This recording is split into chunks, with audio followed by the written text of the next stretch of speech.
I write in the chapter about Newcastle Street School how I once saw uh, a drawing of the gatehouse on the back of a headstone, which all the children thought was done by the Blue Lady. Well, this is the headstones. I don't know which one it was. I think it was the pointed one because it's smoother. But there was a picture drawn on it in chalk of the Blue Lady, and all the local kids I thought it was a picture drawn by a ghost, the Blue Lady.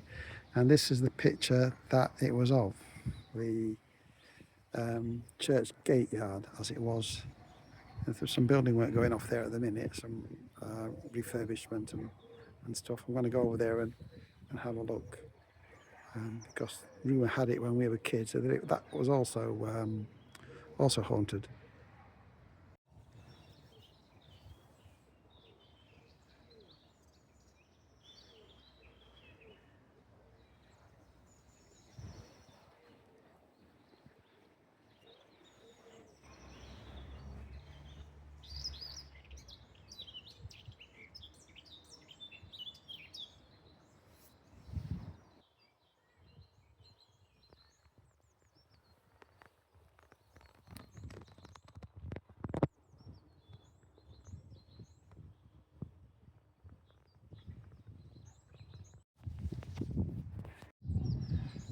This is the old graveyard.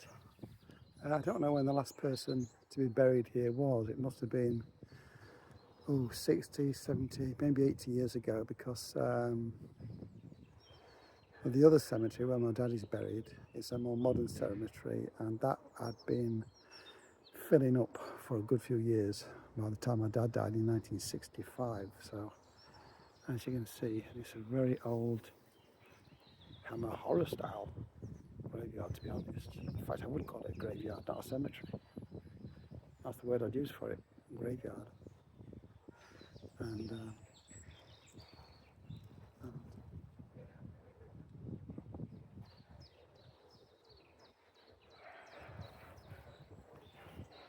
there in the distance, through the trees, you can see the local fun fair is just starting up, which comes twice a year,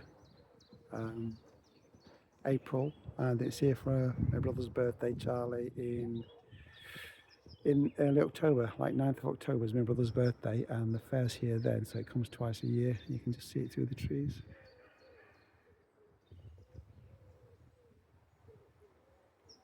Yeah, so this is the old, we call it the Priory Church, but I think it's the Church of St Mary and St Cuthbert.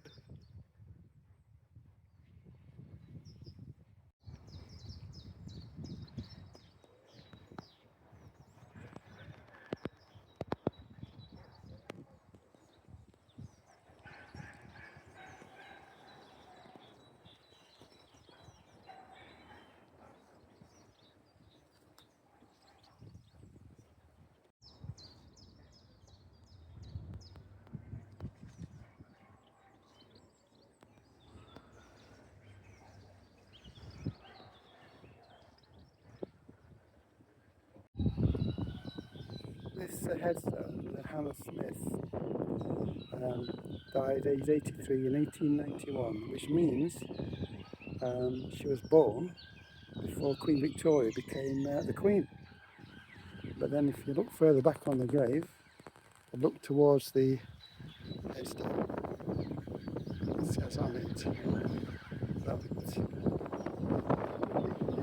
someone was buried here in 1963.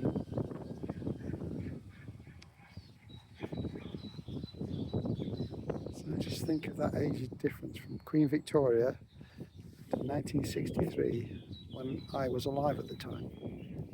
Strange.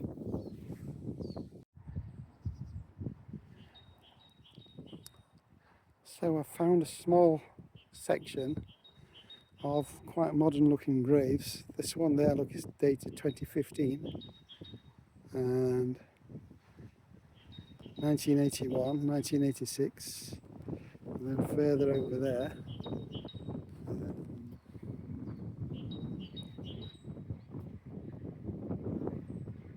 2010.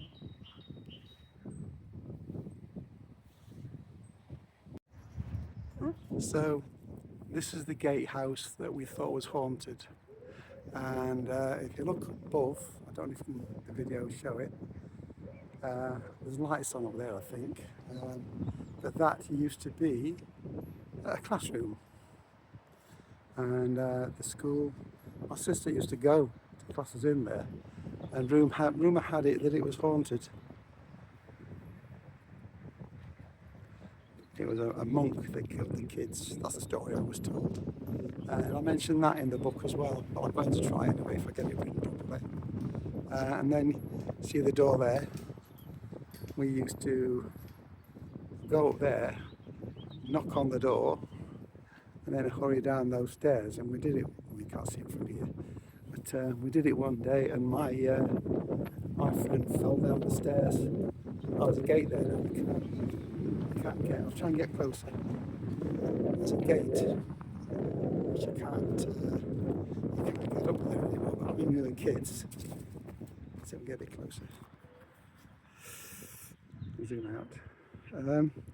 Yeah, so there's a gate there. We used to go up those stairs. Just go up the stairs and knock on that door. Can't quite see the doors in there somewhere.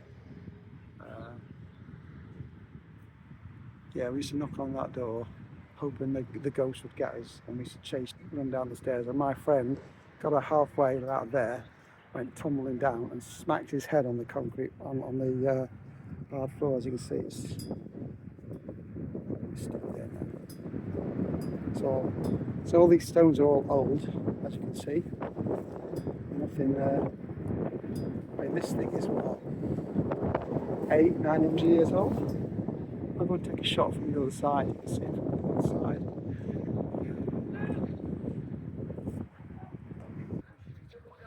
Right, so this is what it looks like from the front. And to the left there, you see the cross. That is a repair from an old broken cross. If you look at the base is, well, I found records of it saying that it was in great disrepair.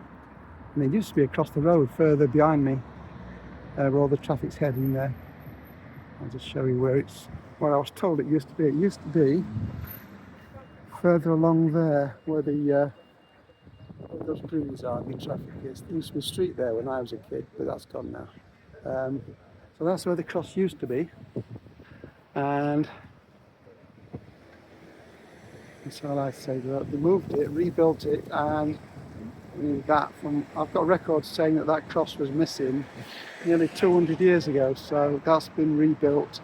It's been there throughout my life. I don't know when it was done. So as you can see, the gatehouse, which legend had it was haunted, and we used to cut through there. That's gated up as well. We used to cut through there when we were kids. There's a good echoing noise when you're shouting. Yeah. And I just noticed as I'm walking through, you can't see if we can get a better angle, but the gutters, they've got like, you see there where the shadows are, they've extended the gutters so that when it rains, it must miss the concrete, because you can see a lot of wear and tear. If you look at the statues up there. My teacher told me when we did a visit once from school that the reason they're in that state was because they'd been destroyed during the Reformation. That Henry VIII had ordered all the monasteries to be shut down, and that's when they got destroyed. But to be honest, I have a feeling it's just wear and tear. They look worse now than they did when I was a kid, so I'm saying acid rain. And if I look further up there, you can see one that has still got a face. See if we can get the face. Yeah, a bit of a face on that one. I don't know who they're supposed to be. I'm assuming something from the Bible, possibly even the king at the time, which would have been about 1100. I don't know.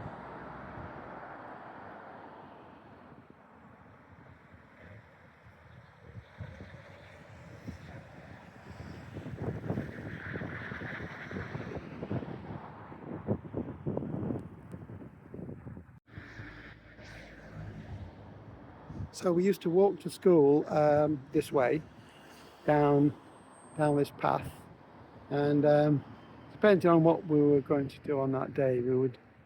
Well, there's the church in the distance, and over there in that corner, if I can get the angle right, is where. Oh, in that corner, light over there,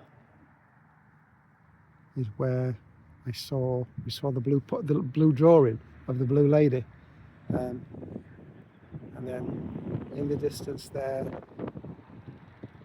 you can't see it. I'll get closer in a minute, but you can see where the stone sarcophagus was that are laid in that time. So we used to walk down this way, head down this way, head towards the church.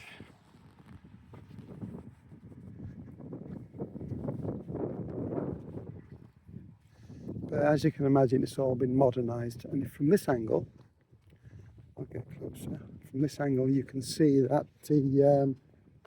there's a more modern attachment to the church. I mean, the church is from about 1300, I think, but that spire and that building there, as you can see, it's more modern. We came to visit that, I would say sometime in the early 70s, 71 or 72. I'll have to look at that, try and find the actual date. Must be some records, maybe the church has got them, but last time I went in and asked if I could film it, they wanted to charge me, and I'm not paying good money for that. I'll just look it up in a book. Yeah, they said because I was doing it for professional reasons, I had to pay. I know, they got to raise money somehow, I suppose, but I'm not doing that. Not to satisfy my curiosity. So yes, we'd walk down this area here, and then towards the bottom, there's some flagstones that you can see that are, well, the former, I don't know if they're former gravestones or grave markers, or maybe they were originally put here for commemorative purposes, I don't know, but in a second I'll show you what they are. I remember there being more, but that's probably me just maybe misremembering. But when we get closer, as you can see, the church is still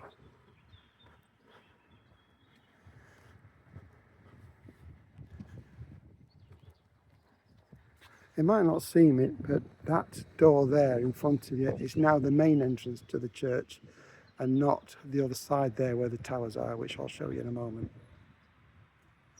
And down here, you can see what looks totally different to the other flagstones.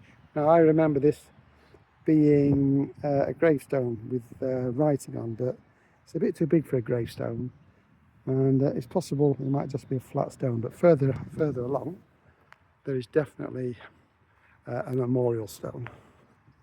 It's definitely a memorial stone, and it's this one here. Look. Contains the name. It says, "Here lies something," and then it says Francis.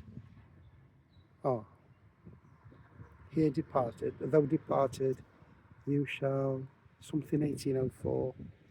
Oh, January 13th, 1804, and January 29th, 1884, aged 72 years, and then something like, can't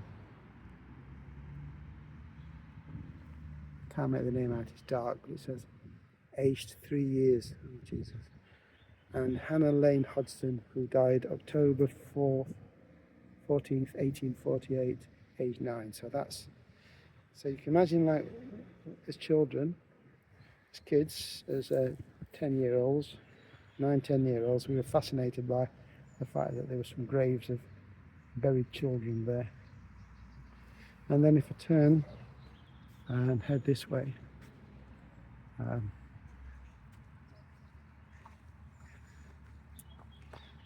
and here, look, it says, it's another one, in memoriam Sarah something Carey, who died aged 61 or 64, somewhere in the 1800s, I think. Can't quite make the writing out, but there's another memorial stone, and then see they're all fading now with age, but here's one. Can't quite make the writing out on that, and it's upside down. Try and get the other side so you can't see my shadow. No, can't make the writing out. So then further on, even though I remember it to be in a slightly different place, we used to try and push this off, which is impossible. But we used to, as you can see, it was bolted together. It's been bolted together over the years. But we used to try pushing this, and it was impossible. And this is dated 1856 to 1924 and 1925. So that's all. But what we used to do is this sarcophagus thing, which I sort of remembered being somewhere else further up, but you can see it's a stone sarcophagus, and they put bricks in looking at it to stop people laying in it. But when we were kids, we used to dare each other to lay in it, and as you can just see at the top there, look, a head shape, and then we follow it down to a body shape. And I remember laying in it, and my mate, I had my arms crossed like an Egyptian mummy, or Dracula in his coffin, whatever horror film trope you want to think of. And I laid there, and as I laid there, my mate just went woo, made a ghost noise, and I jumped out there and I ran and I belted it, and all our friends, we all go out laughing his heads off, and we ran up that path and headed that way home. And of course, it wasn't a ghost, it was just him playing sillies.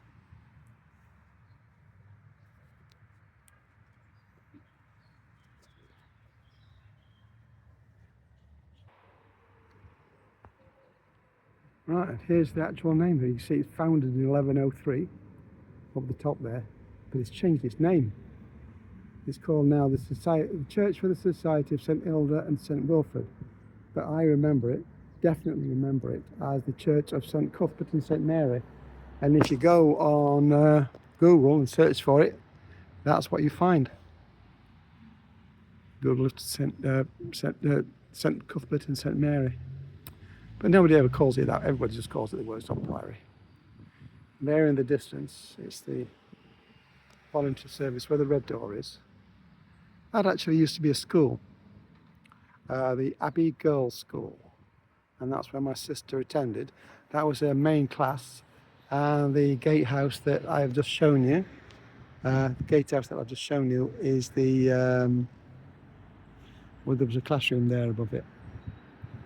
And then if I turn, and you can see over there, that building there behind the trees, it is now, let's call it Abbey Park. I think it's a residential, but it used to be the school where my brother went, Bob, and I think Mick went, and I think maybe even my dad went, I'm not sure, but Bob and Mick went. But that's been shut for a long time now. It became a different named school, and then it became these residences. Yeah, you can see the school better from here. It used to be, I mean, you can see it used to be a school. In fact, the sign still says there, look. I can see. Wrighton Park Primary School up at the top. But it's not been a school for many years. When my brother came, it wasn't called the Wrighton Park, it was called Central. Probably just because it was central to town. And there's the actual front of the church that we all call the Priory. Oh, just found out it's changed its name though, which is a surprise. Yeah. And the front, which we'd assume was the front of the church, isn't. You go in through that. I think that only gets opened on very special occasions. The main door is the side door.